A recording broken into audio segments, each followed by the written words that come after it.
Yeah, it's almost midnight. It means it's time for another Kitchen Bros Comic Book Podcast. Kids are in bed. Wives are... We're ready to go. So I'm Mike Kitchen. I'm Blair Kitchen. And today we were thinking of discussing this article written by Scott Kurtz over at PvP Online. His article was titled, "So the Avengers is a $1 billion movie." And we'll put a link for that below. So, yeah, I guess let's just get right into this. We'll make this podcast nice and short. Yeah.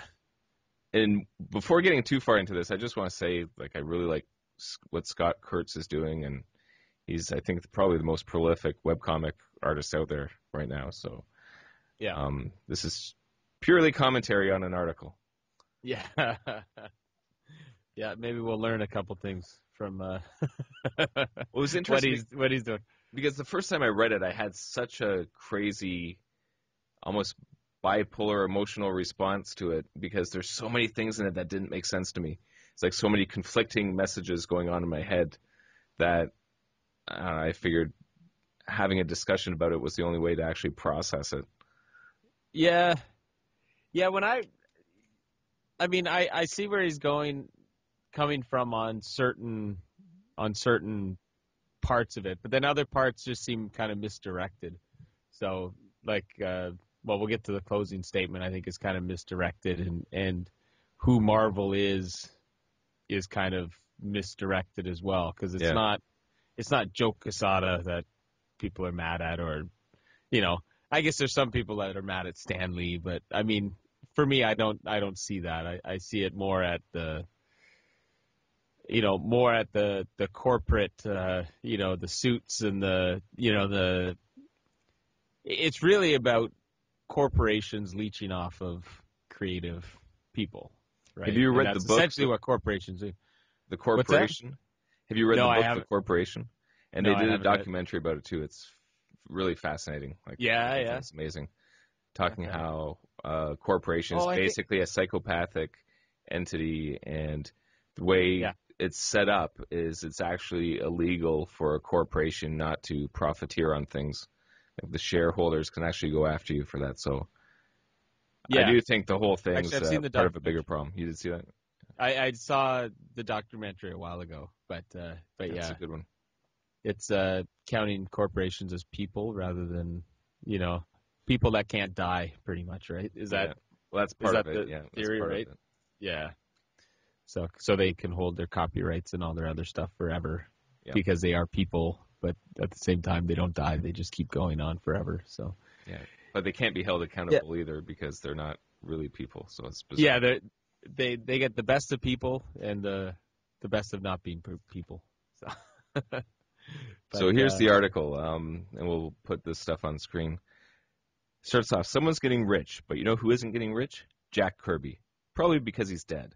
But that's not stopping a lot of people from getting very angry about it. Right off the bat, that's a weird, bizarre way to kind of start off an article, I think. Yeah. It could be Jack Kirby's family is not getting rich. Yeah, and Steve Bissett's always been very vocal about this kind of stuff, but he was saying that, and maybe Scott Kurtz doesn't understand this because he doesn't have children, but there's such an inherent nature where, when you're a father, you want to carry on the family legacy and you want to build a better life for your children. And through all the articles of Jack Kirby, he's always talking about that. The reason he's working so hard is, to provide for his wife and kids. Which is noble, but and back, you can see the trap that most of those creators had back then, where they did all they wanted to provide for their children, and we fall into that trap too with what we do in animation. Yeah.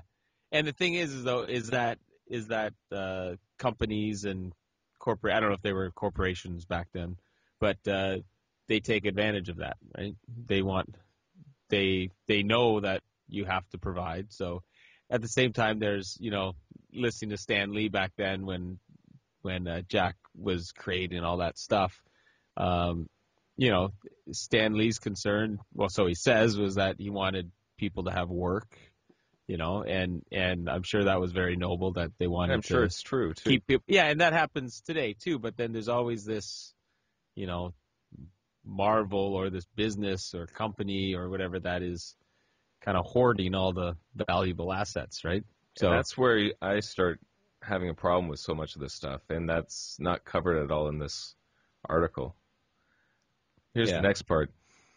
You may not know it, but in many comic book industry circles, there's a lot of hand-wringing going on about how all that money's generated by Jack Kirby's creation, and none of it is going to his estate, which is kind of what we talked about here. And there's a lot of slacktivism happening in the face tweets and twit books, which is kind of funny.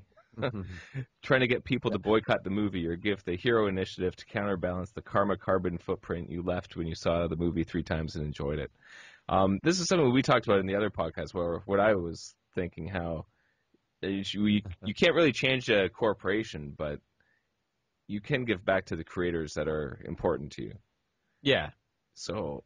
Yeah, there's a thing you're not making things right, by going to see the movie and then giving to the hero initiative. I don't think that does anything other than it's a good excuse to give to the hero initiative, right?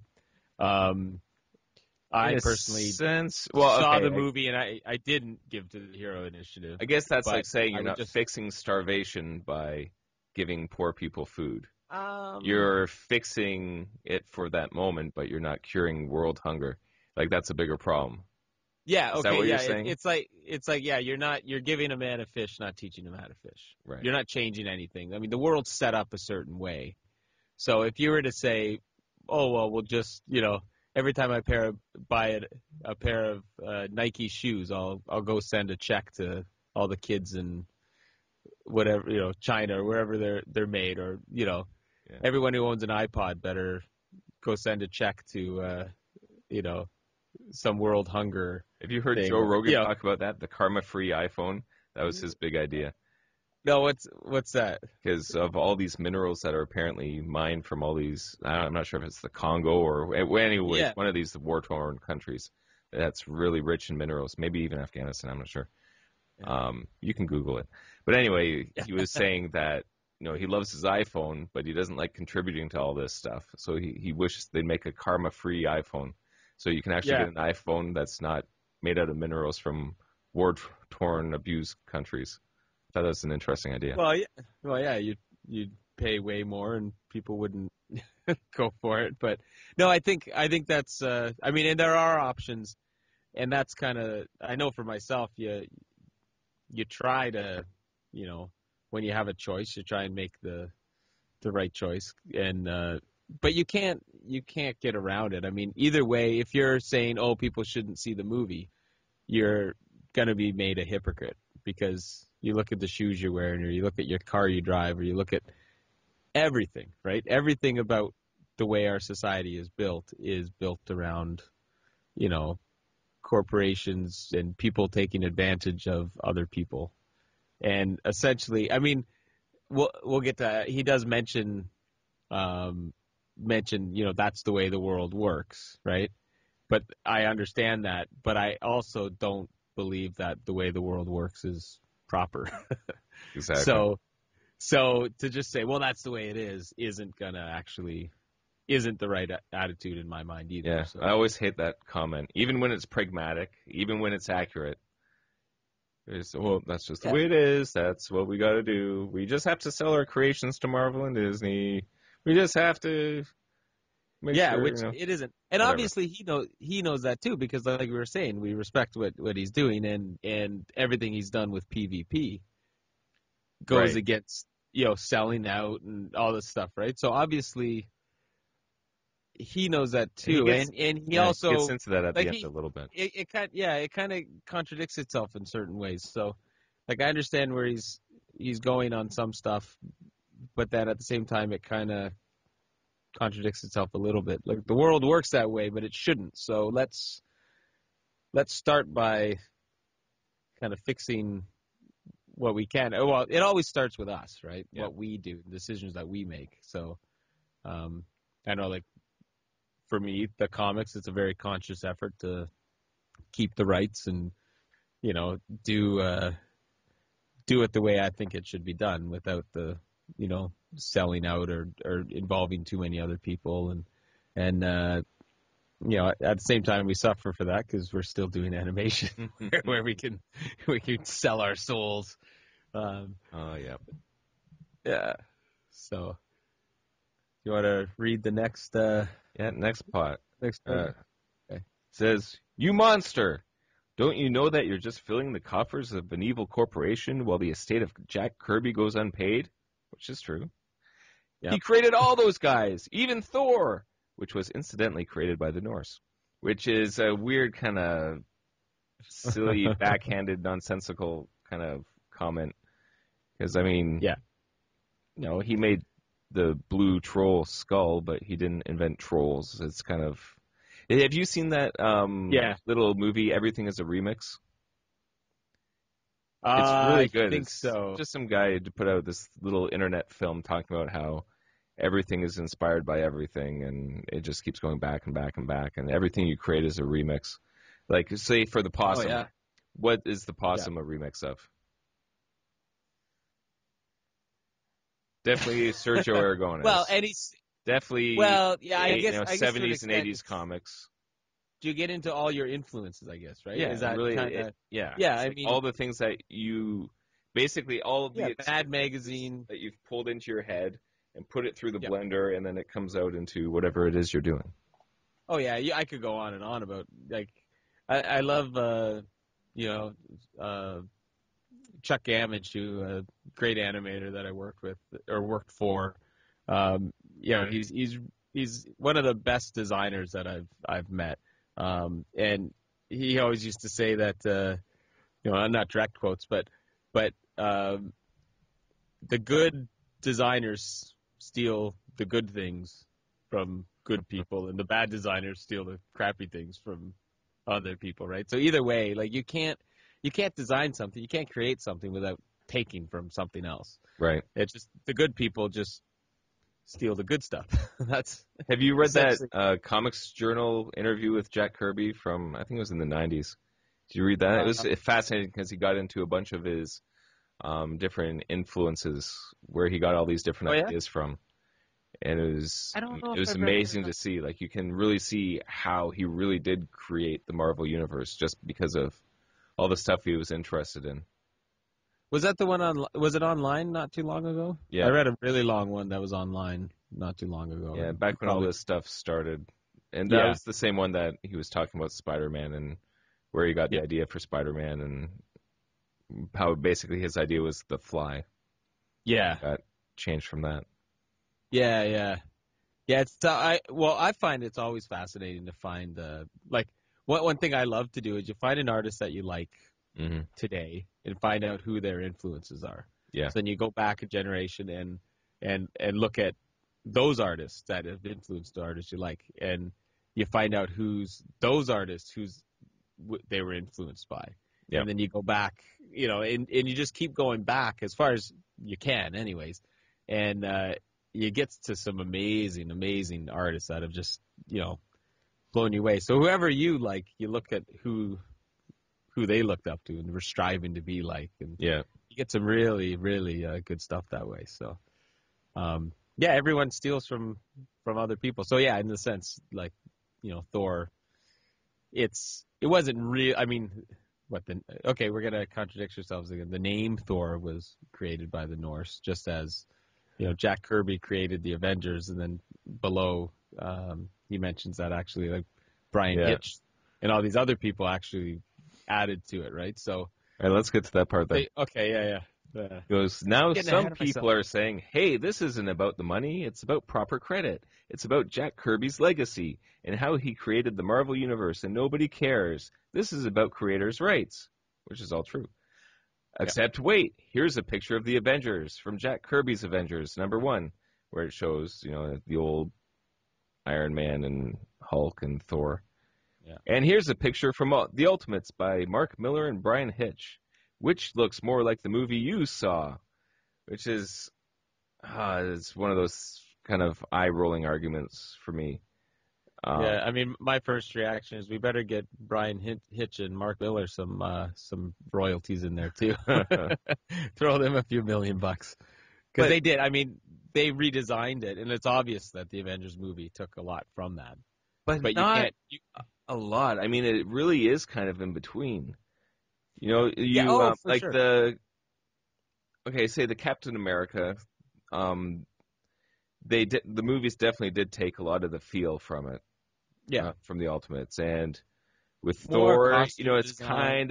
kind of updated, but he's still got the red cape and all that kind of stuff in the movie, and in the Ultimates, had all that extra stuff. He wasn't wearing like the helmet with the wings. It's kind of a mesh between the. Yeah, he has the old hammer, whereas the Ultimates hammer is all redesigned. Iron Man's kind of a mix between the two. Yeah. There's so definitely many not the original Iron Man, but they did take that into the movies as well with the original suits and stuff like that. And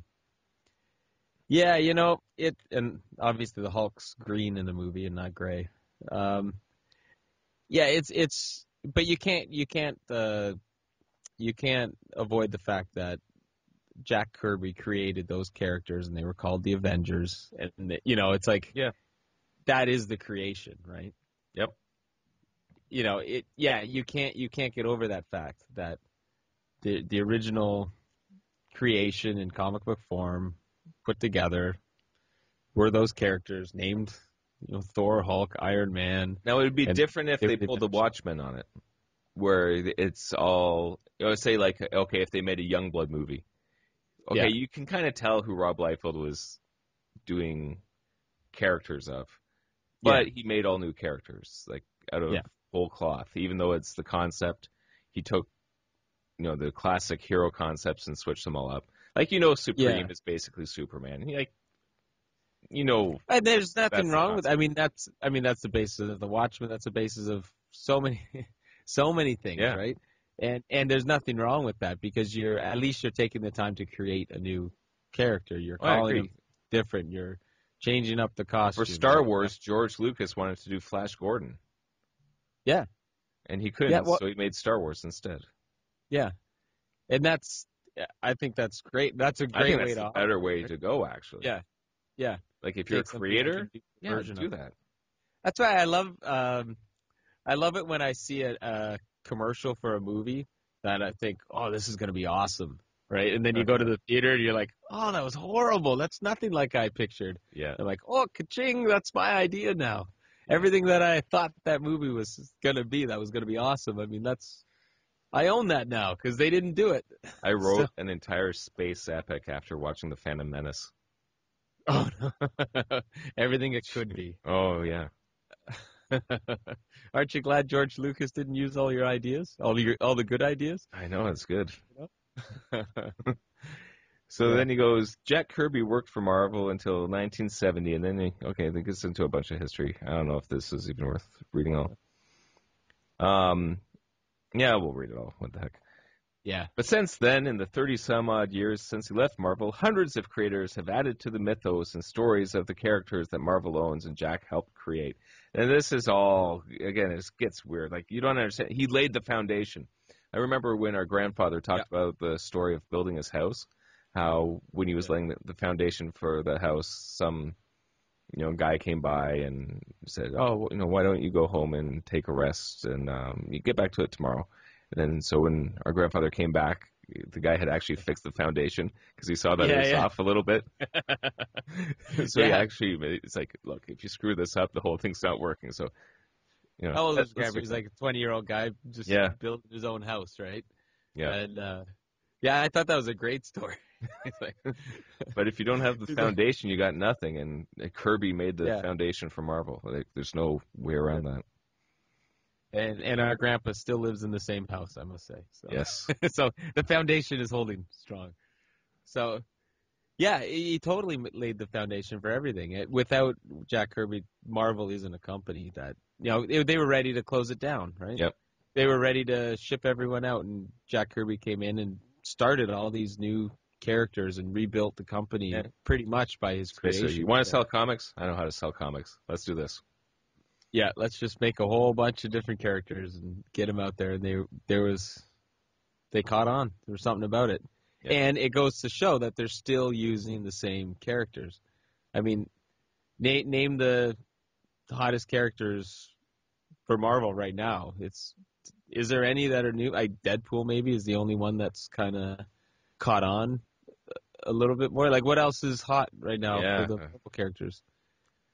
I don't know. Well, for movies, you got like your Ghost Rider and Wolverine and Yeah, I guess. I mean, yeah. When were the X-Men created? That came up. That was one of the first ones. Was it one of the first ones, the X-Men? As far as I know. Yeah, but still, anyways, like those early comics, hasn't been much more in the way of Marvel stuff. So you can tell how important those characters are to the whole. It's all the biggest ideas are all him, for sure. Yeah, and count a few other ones in there like Ditko and stuff. So yeah, there's a handful of creators pretty much created everything that we have, laid the foundation for everything we have today. So we have to respect that, I think. And he goes, take a look at Walter Simonson's run on Thor and tell me he doesn't deserve as much credit as Jack or Stan when it comes to the lasting mythos. Again, you get into the whole thing. It's like, okay, sure, they do great things with the characters, but they couldn't have done nothing without with the foundation that was laid. They were given the toys to play with. Yeah. For sure, right? They didn't create those toys. Yeah.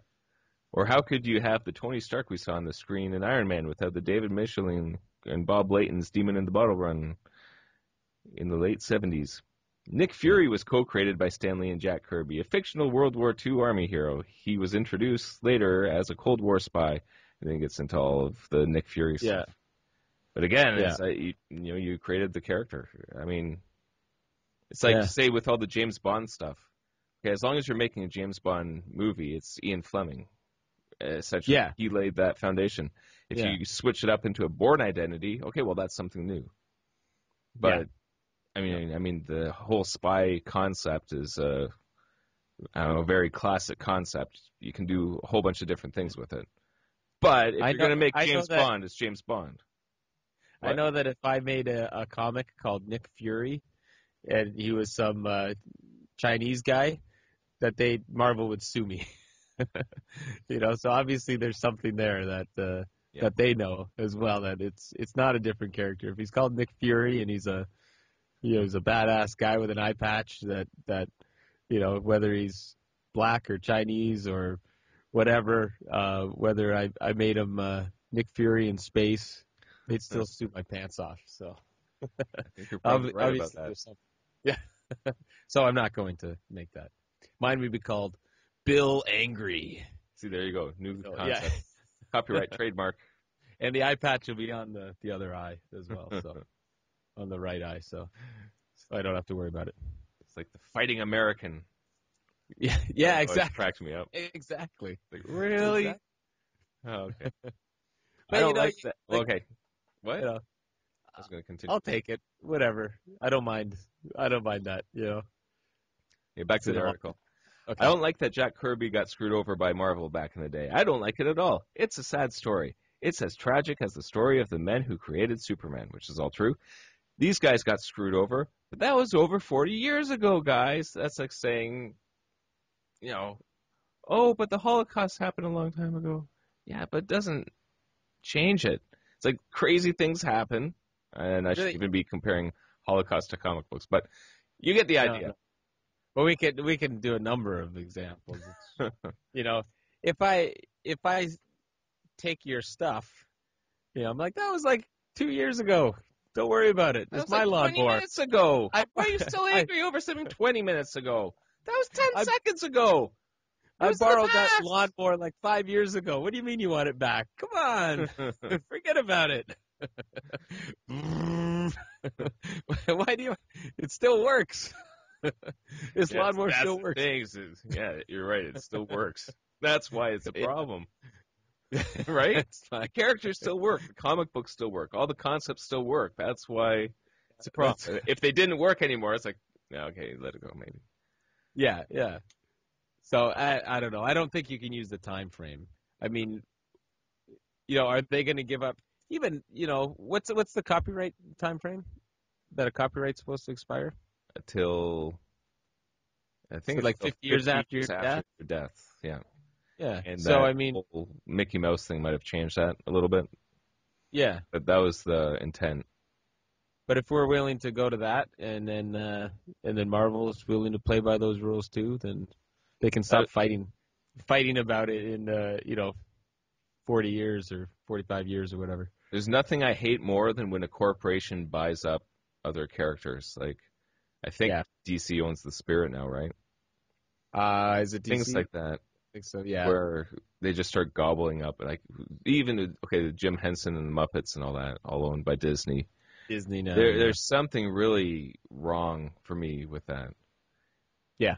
Where corporations just start gobbling up the remains of people's property once they're gone. But that's the whole point, and that's why corporations are so ugly, because that's what they do, right? That's the whole point of it. And I admire the whole Dave Sim attitude of Cerebus going into public domain, after he's gone. Now that's a little different, like say for us, because we have children. So, our creation. I like the idea of my children being able to at least benefit in some way. I don't the know. idea of them selling it to Disney. Yeah, well, no. Maybe I'll put that in my will. I don't know. Or heck, whatever. I'll be dead. I don't care.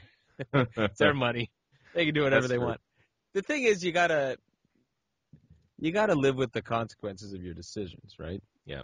And at the time, at this present time, we do know. Well, you should, unless you're naive. I mean, at our age, maybe. I mean, maybe a 20-year-old doesn't think about these things, right? But at our age, we should, if you're living with your eyes open, you should know what's going on with this stuff. I mean, there's no excuse not to know. So unless you're desperate or, you're trying to provide for your family, that's the thing. They take advantage of desperation, right? Yep. But you should know enough not to do it. So if I was to sell the possum, I know what I'm getting into. Yeah. Right. Or I should know. I should be aware, and I shouldn't trust a corporation with a handshake deal or anything like that. I should know what I'm getting into, and if I screw up, then yeah, I do screw up. And you got to live with some of those decisions, right? I think with what makes it different with like Jack Kirby and Schuster and Siegel and them is that I'd be interested to know if they actually knew what they were getting into, or even thought what they were getting into, or from what I understand, a lot of the possibilities. Like a lot of the stuff wasn't even invented. Like it wasn't even a possibility back then. What I understand is a lot of those rights were retroactively taken away. There's all those stories about how Marvel had you sign a check with a contract on the back of it, so that anytime you cash your check, you've agreed to a new legal document. Yeah, like it gets in some pretty very shady different kind of legal maneuvers. That's very different than saying, "Oh, we would like you to create a character for us, and this is the contract, and these are the terms." Right. Yeah. The other one is withholding payment unless you agree to some. It's like holding your money hostage for your ideas, right? It's like these guys should be getting these like J.K. Rowling kind of money, Harry Potter money out of these characters. Yeah, it should be. Right, and she, I don't know her contracts, but obviously she had learned from the past and was able to have a deal where, she kept the rights, so which is ideal. And she that's sold how it them should eventually, be. but that's why. And so who made the Harry Potter? Yeah, who made the Harry Potter movies? Like it's Warner Brothers, wasn't it? Was it Warner Brothers? I think so. Okay, and J.K. Rowling did very, very well off those movies, and so did Warner Brothers. So there's no excuse really that the highest grossing movie of all time can't, you can't kind of make everyone happy with that. Yeah, which goes back to that 4% concept that Dave Sim came up with. I thought was brilliant. It's like you can't. Yeah. If you created something, there's always a 4% that goes back to you. That would solve a lot of drama. Now the thing with that is that you have these characters like we were talking about. Okay, so you got Nick Fury with everyone adding their own little bit to it. Mm-hmm. Now, what is creating? Who created it? You can't pay 4% to everybody. You can't. Oh, but you can break the 4% up for what was used. Yeah, I guess. I mean, the thing is, though, over time, it just becomes a nightmare with all these characters because of the whole way the system is set up. It's broken, and you have all these people contributing, things like that. It gets kind of messy, but it should never even get to that point. It should never get that messy. I wouldn't think. Yeah, I think there's a way to make it fairly clean. Obviously, the creator, though, is Jack Kirby, right? Here, let's get back to the article here. Yeah. I'm saying we already learned from it. I have no doubt that we learned from it. The black and white creator-owned books of the 80s, the exodus of Marvel creators to form Image in the 90s, the indie comics movement now, webcomics, Kickstarter. We've learned this lesson. Folks, you're getting angry over nothing. You're suiting up for a battle we've already won. And this gets kind of weird, but I understand where it's coming from because, I mean, his career, he's gone past all this stuff, so he doesn't have to deal with any of this nonsense with his own creator-owned works. Yeah. But that doesn't excuse the fact that, there's creators live now who are still getting nothing while corporations are raking in billions of dollars. Yeah, and I don't look at it as though we've already won. Maybe we've been given a gun before we had a slingshot or something. Or maybe Scott Kurtz has already won. Hey guys, we've won. It's like, well, okay, maybe you have, but there's a lot of people out there that haven't. So yeah, and the thing, I mean, the whole I don't know. It's tough now because the whole distribution method right now is definitely not one. Like the whole standard, getting books into comic shops, things like that. That has not been one by far. If anything, it's more of a monopoly than ever. But that's where, again, Scott Kurtz has done it right in that, the internet's the way to bypass all that.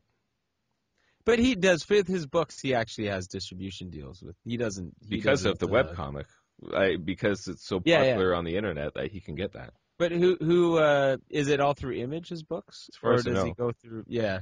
So, I mean, in that sense, he's gone kind of the standard distribution way for his books that not all creators have that luxury to go through, right? It's not like anyone can just go, oh, okay, we're going to go get a deal and distribute our books. I mean, that's not how it works, right? It works for him that way, but he's a minority for indie creators for sure, by a long shot. Yeah. Right? Even since the 80s, it's gotten worse, not better. Yeah. Right? In the 80s, you had different options and things like that. Now you don't. So luckily we have the internet, which with this whole Kickstarter thing is a great tool. But, even with Kickstarter, it's great for digital, right? It's great for digital comics. But for books, unless you have a distribution way, you can't do it. Like, we get orders from a comic shop. Yeah, we get orders from a comic shop. It's ridiculous the amount of postage it is. You can't mail out individual books to comic shops or to people even for that matter and make it worthwhile, right? You just can't do it. Unless you really crank up the price. Like we like to try and keep it at a $3 comic and keep shipping as low as possible, but that pretty much eats everything away until you start selling $6 or $7 comics. But I would buy the shipping costs have to be almost equal to the price of the comic or more. In some cases, right? So it gets really tricky. It's not, obviously with a comic shop, like they can't deal with individual orders, right? Yeah. Because they have to pay for shipping. You can't make a comic shop pay the price of a comic for shipping. So it makes it really tricky unless you can get some sort of, obviously with distribution, they get the bulk of it all shipped there so that they're paying one shipping fee or two depending on what they're getting it from. But it's just logistics that I hadn't thought about when we started out, and until you start making sales to comic shops and you realize, this is not working. Yeah. I'm losing money. I sell 50 comics and I'm losing money. How does this work? Yeah. Because if a comic shop's going to make any money off of it, they have to, you have to get it to them for less than what the comics will be selling for, and it's ridiculous. So I don't think the war is won by any means. I think with Kickstarter is a great way for funding things, but you still have to get the comics in the hands of people. Webcomics is great for getting your comics out there. Still, but really, he's got the best model with the online comics and then the printed collections. Yep. You really can't go wrong with that. Although I like my floppy comics, but you can still use that. You can do model. that could be your printed collection, right? Yep. Of 24 webcomics or whatever. But still, he still uses Image as a distributor, and Image gets into Diamond, and it gets out there, right? Yeah. So you take that away. I mean, he's making ad revenue from the websites. That's great. He's selling mugs, and like I know they, him and Penny Arcade, they have their own little warehouse that ships stuff. Yeah. I'd be curious to see how that works with their warehouse. How, getting T-shirts and mugs and whatever off to people. How they handle all the shipping costs with that. I think once you have the quantity sales, and that's actually probably a smart way to do it. Yeah. But you usually rely on, in order to keep shipping costs down, you rely on multiple things being shipped at once, right? Yeah. Let's get back to the article, or else my battery's going to die. I see it's already blinking up. We're going to get you a new battery. It's a child's argument to say that Marvel is the bad guy and Kirby Estate is the good guy. It's just as infinitely more complicated than that. And to say that Jack Kirby is responsible for that Avengers movie is a ridiculous notion. No, it's not. And insulting to the combined hard works of thousands. Okay, yeah, sure, there's thousands, but still. Yeah. Of creators who put their efforts into keeping our modern mythos of superheroes alive and well. And these are the men and women who are well aware of Jack Kirby. Again, silly arguments. Like if the family is having financial hardships while they're making billions of dollars on the movie. It's absurd. The whole idea is preposterous. They're doing this in the spirit of Jack Kirby, not to spite him. Well, Marvel is not doing it in the spirit of Jack Kirby. Walt Disney is not doing it in the spirit of Jack Kirby. Yeah. I'm sure some of the computer animation guys and the writers and maybe even Joss Whedon is doing it in the spirit of Jack Kirby, but not the guy in the suit who probably hasn't read a Hulk comic in his life. Yeah. So although the Marvel Studios movies, though, I mean, they do capture some of that spirit that made Marvel big with comic books, but that's not pay the guys that made it happen. Yeah. Yeah. Am I really expected to be angry at Joe Quesada for something that happened before he was even born? Well, he's the front man. Well, so you shouldn't be mad at Joe Quesada. Yeah. But he's the front man for the company. So, if you're going to talk to a corporation, you have to talk to a person behind it. So if he's the front man that you talk to, you don't need to be, I guess, but he's the guy you can talk to. I don't know. But there's lots of people behind or above him. For sure. That are, Joe Quesada is not making $1 billion. I don't know what he's making. I don't know. Joe Quesada, if you're out there, let us know how much you're making. Yeah, just leave a message in the YouTube comments. How much did you make off the Avengers movie, Joe Quesada? Anyway, just because he's a big... Or if Joe Quesada's mom is out there, let us know. Would you get really expected to be upset with Stan Lee for deciding to stop writing comics and get paid to be a tireless ambassador for Marvel? Yeah, I have no problem with Stan Lee being a tireless ambassador. Yeah, I think that's great. Yeah, someone's got to do it, and he did the job well.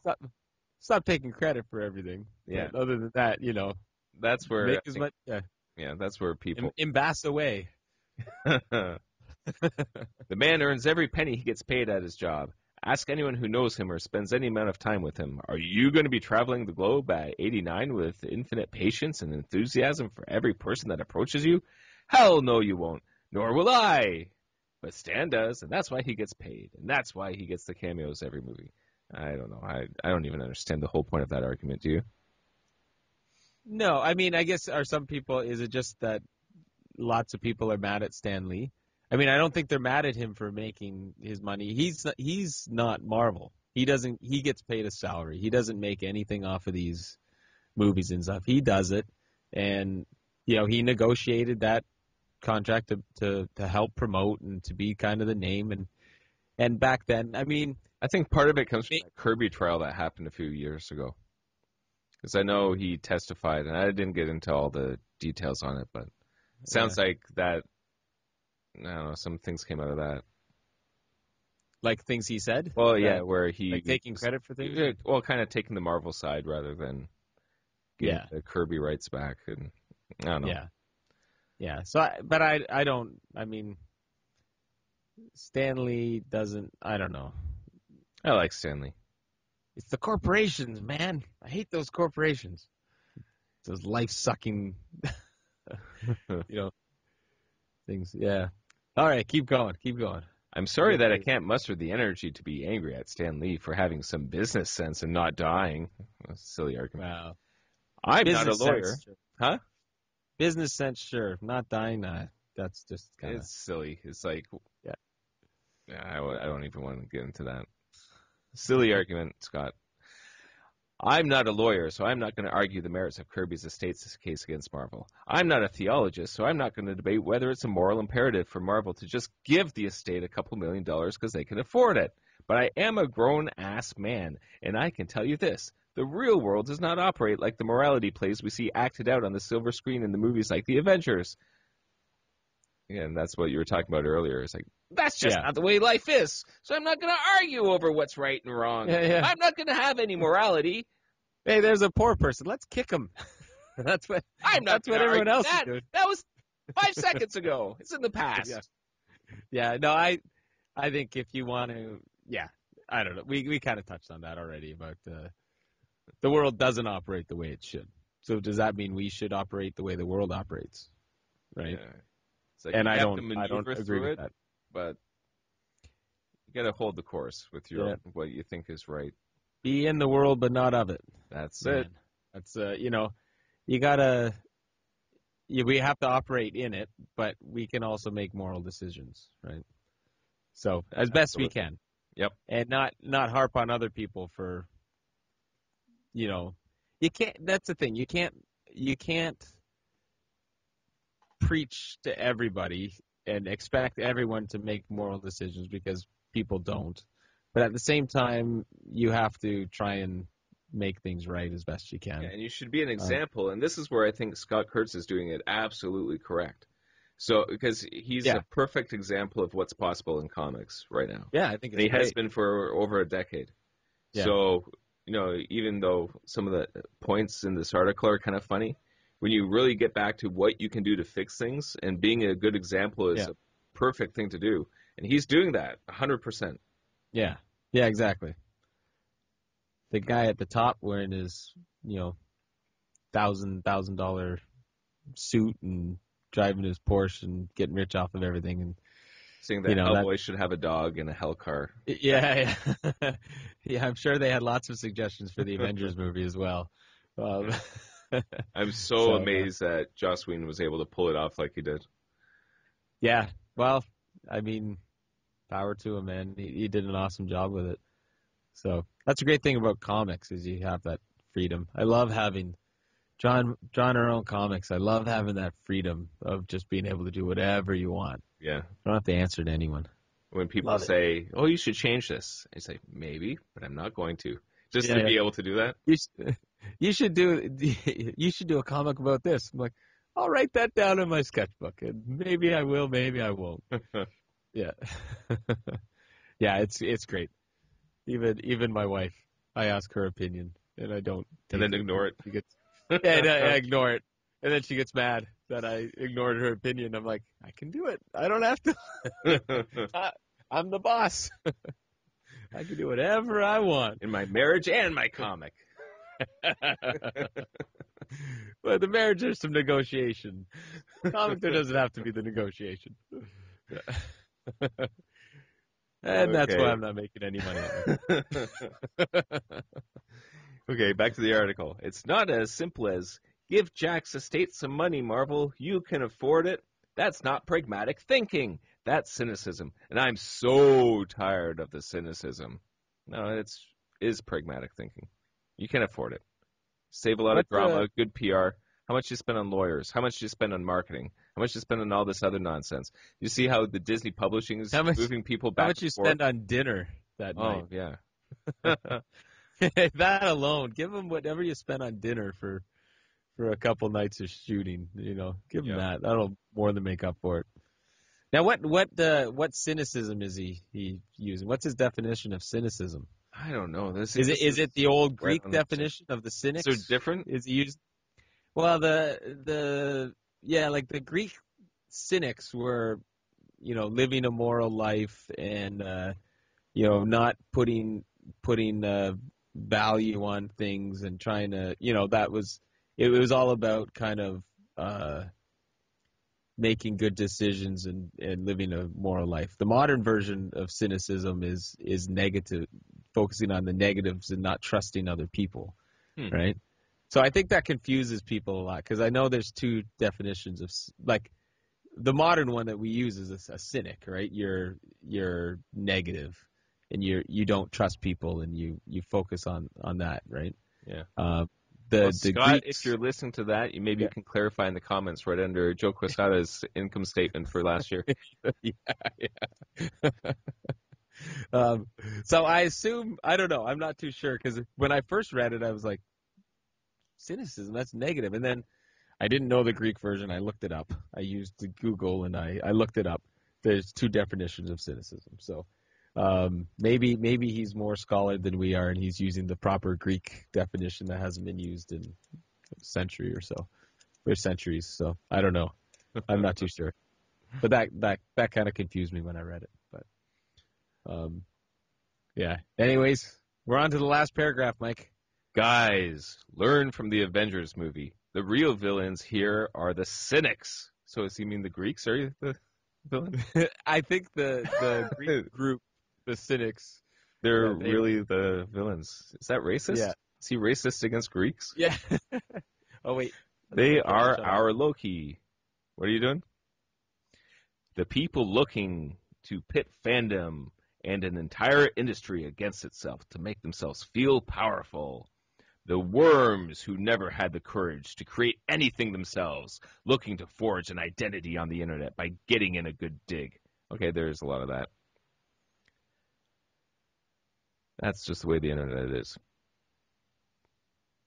But yeah, I still think it's missing the point about the whole bigger issue. By being the guy who got the awesome last word in. Maybe that's us.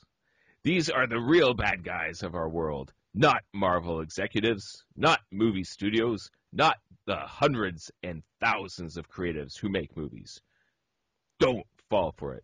Dr. Banner, put down the scepter.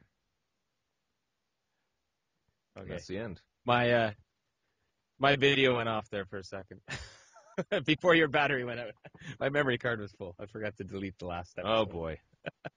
We're going to get this. You going to edit these this one? days? No, we're not going to edit this. You kept going. That was perfect. That was beautiful. That's why I went missing for a little while. No, we're so close. We're on the last paragraph. I got 57 minutes left now, so we can keep going. Oh, good.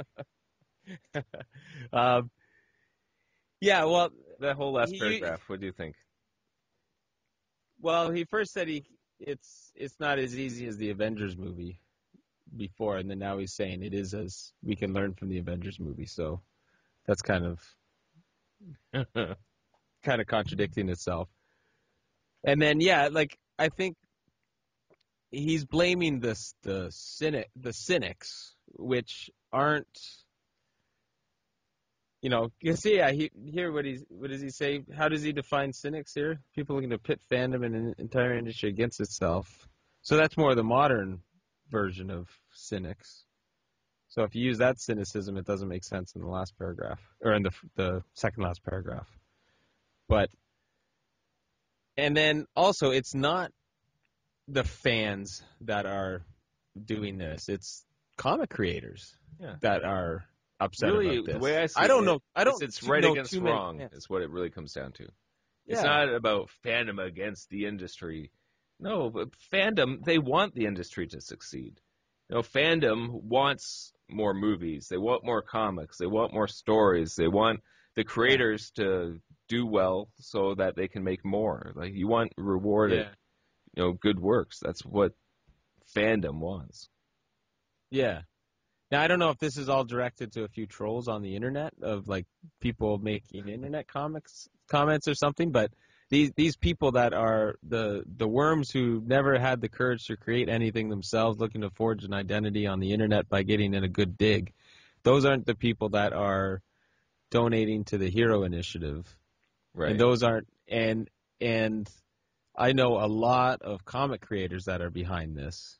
So I don't know who he's talking to. If he's talking to the guy in his mom's basement who just kind of comments on YouTube videos and then does the occasional, Jack Kirby Avengers comment on comic sites as well. There's funny if people. He's talking to those guys. Yeah. If he's talking to those guys, then you're a worm and you didn't create anything. So just shut up and play your video games that other corporations created and stole. But if he's talking to comic book creators who, or fans for that matter, who are behind donating to the Hero Initiative and things like that.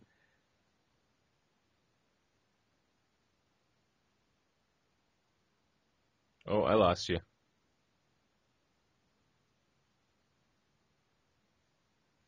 Let's just pause this for one moment.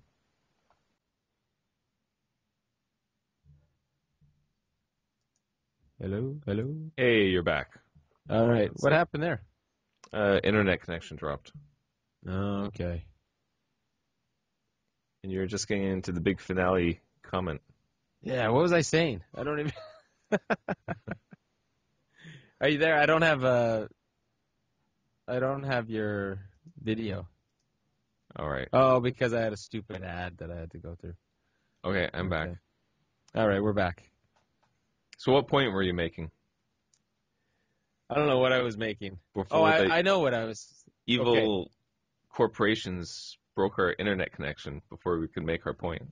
It's a conspiracy. Yeah, it's a conspiracy. I tell you, they have us tapped. They're listening. Walt Disney, they own everything, right? Didn't Walt Disney buy the CIA just recently? And they own everything now. No. Have you heard about that club at Disney World? No, what? Something like the 33 Club or something. Are you serious? Yeah, some secret club at Disney World that's like some elite club they have. Anyways, Google it. It's interesting. The 33 Club at Disney World. Oh, my God. With a big skull and bones over the doorway. And I looked, it's like, that's got to be an internet hoax. And I researched it. And, there's articles. So you have to wait like 15 years to get in. And are you serious? It's really bizarre. Now, are they... Is that like us starting the 33 Club to mock the... Probably not, if it's Disney. Probably not. They've got Walt's frozen body in there, and it is carbonite freezing, whatever he's got. But, okay. So I was getting into... I think what I was saying is that the internet trolls are not the... They're not... Shut up. They're not the comic book creators, the fans who are suggesting to donate to the Hero Initiative. I've also heard that Scott Kurtz is behind the Hero Initiative and he's donated in the past, and he's come out and he said after this article that he thinks it's a great thing. So I don't. Yeah, it just seems like a bit. Yeah, there's no denying that Scott Kurtz has done a lot for comics. Yeah, there's no denying that at all. Yeah. And at the same time, like I said, I don't even know if some of these statements don't seem like, because he contradicts himself in the way he acts and what he does as well. So that's kind of hard to say, where they're coming from, right? So, but it does come across as wrong. And the real bad guys of our world, it's not the movie studios. I don't know. It's like we were saying, it's the it's greed, right? Yeah. It's greed. It's anyone in those companies. It's not the lighting guy at the movie studio or even the writers or whatever. It's whoever's operating on greed and looking to take advantage of other people. And so some Marvel executives are like that. Some movie studios are run that way. Mm. And some creatives as well. Some creative people, they take advantage of the other people as well, right? So I think it's any of that going on anywhere, right? It's no different. If you're taking advantage of someone knowingly, it's not right. It comes down to it's like, is it the right thing to do, or is it just right for you? Yes. There's a big difference in that. Yeah. So Chuck Palahniuk had this interesting thing where he was talking about Jesus and how Jesus changed the world was he basically became a walking demo for Christianity, but he didn't call it that because that would be an asshole thing to do. Yeah, he didn't call it that. That's pretty good. Yeah, well, I mean... But it's really like that. So you have to show the industry a better way to do things. You have to show movie studios. People have to start making their own films and their own comic books and not selling out to corporations. And there are people doing all that. Yeah. Right? It's just that now the thing is, you say, okay, go back to the point of the battle is already won, right? Mm-hmm. Okay, what would happen if you took Disney and DC out of the comics universe? I think the whole system would fall, right? Yeah. The whole system would collapse. So I don't think something better grow up out of it.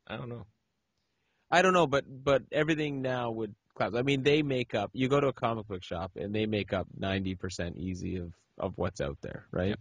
So for some reason, maybe some of us creators have learned. Maybe that's why no one is creating new characters for Marvel and DC anymore. They're just rehashing the same old stuff. But I don't think the businesses have learned. I don't think, like how come Diamond, how come the comic shops, how come all these places, they just keep, it's all Marvel and DC, right? So I don't think the battle is won by any stretch of the imagination. I think that the public, I mean, they go for Marvel and DC because that's what gets advertised. That's what gets, shoved in their face on bedding and pillows and movies and stickers and TV shows and whatever else, right? It's Spider-Man. So I think the moral of the story is merchandising. Merchandising, where the real money from the movie is made. Spaceballs, the toilet paper. And Spaceballs, the flamethrower. And my favorite, yogurt. What is it? The doll, the yogurt doll. Oh yeah. Isn't he adorable? May the Schwartz be with you. What a good. I think I said that on the other podcast where I let my kids watch Spaceballs, and my 9-year-old daughter, she got the jokes. So I think my 6-year-old son, he just thought it was a cool movie. And he's guys combing the desert. I think he just thought, yeah, that's kind of cool. He's like, oh, it sucks that those other guys have to use that little comb. I don't think he got. They didn't quite get the meanings. And the whole time my daughter's giving me little smirks and looking at me, and my son's just, Jacob, he's just right there loving it. He's loving the Schwartz. But yeah, Can you believe this lasted an hour, this podcast? Did it really? This is the longest one. Oh, geez. You got to get to bed. Yeah. You got to commute.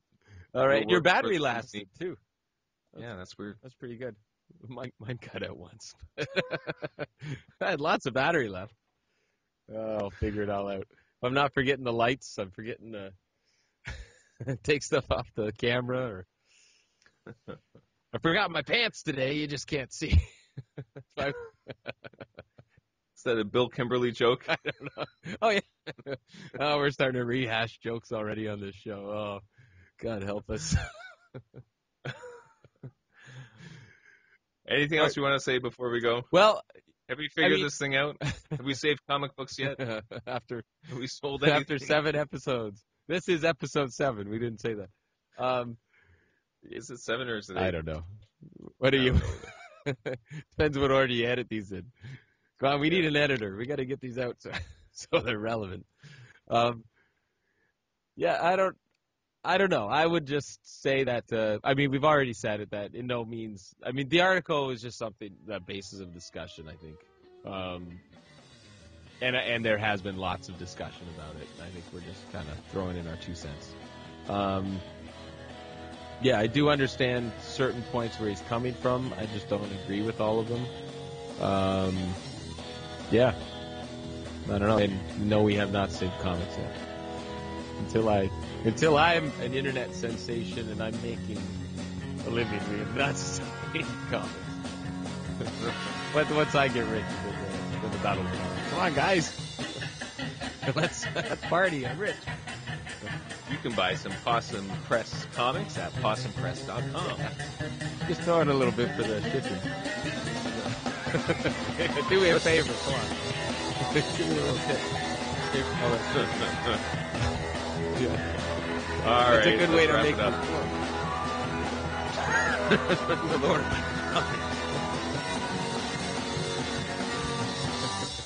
Oh boy. Yeah. All right. We'll see you later. See you next time. Cue the music. All right.